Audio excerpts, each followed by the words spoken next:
In 2009, Street Fighter IV played a big role in revitalizing the fighting genre. It was as much a throwback to the days of Street Fighter II as it was a new experience. Anyone could pick up a controller and start throwing fireballs and launching uppercuts within minutes, but even after months of dedicated play, you'd still be learning new tricks. Now, in classic Capcom fashion, we get an updated version called Super Street Fighter IV. This is basically an expansion of last year's game, so you get the same fighting system, but with a whole bunch of added content built in around it.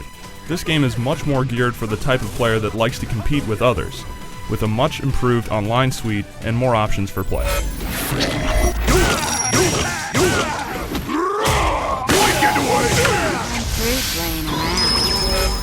Street Fighter IV still looks great, with smooth animations, bright and colorful characters, and some great backgrounds, particularly the new Solar Eclipse stage.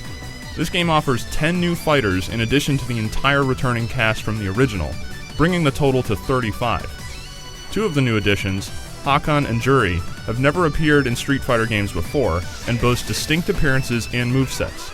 Juri's quick kicks and her delayable fireball can be tough to defend, and Hakan's grapple and surprising bursts of agility can catch opponents off guard.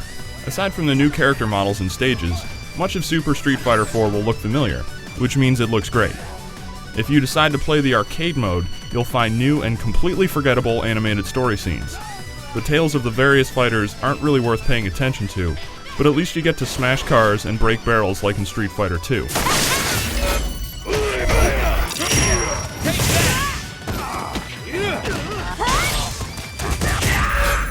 Since this is more of a content expansion than an attempt to overhaul Street Fighter IV's gameplay, there aren't any major changes to the basic fighting mechanics. Every returning character does get a new Ultra move though, which you can select before heading into a fight, and learning all the new moves and tricks of the added fighters will take some time. Thankfully, in this version, all of the playable characters are unlocked right from the very beginning. The majority of the additions here are in the online modes, offering you more ways to play. The standard ranked matches have been tweaked a little bit, so you'll get player points for wins, but also battle points that apply to specific characters. This system is an improvement over Street Fighter IV's, giving you a clearer picture of your skill with each individual fighter as well as overall, which is conveniently also tracked on the online leaderboards. There are also team battles for up to 8 players and an endless mode, which is meant to mimic the experience you'd get in arcades. Up to 8 can queue up and watch as 2 battle it out and comment the whole time.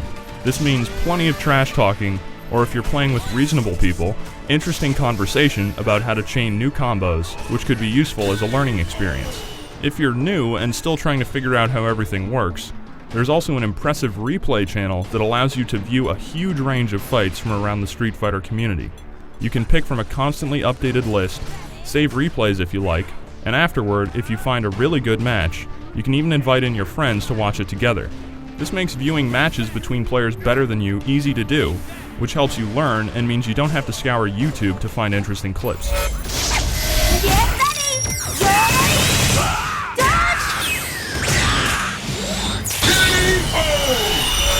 With Super Street Fighter IV, you're getting a more fully developed game than was made available in 2009, and Capcom isn't charging full price. It's a really easy game to recommend, since it offers more fighters with unique styles and plenty of reasons to keep playing online. There's a lot that returns from Street Fighter IV, so I can understand if those who bought the original might be annoyed at having to pay more for this.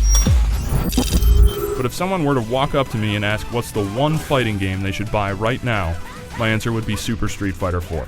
For the full written review, head over to IGN.com.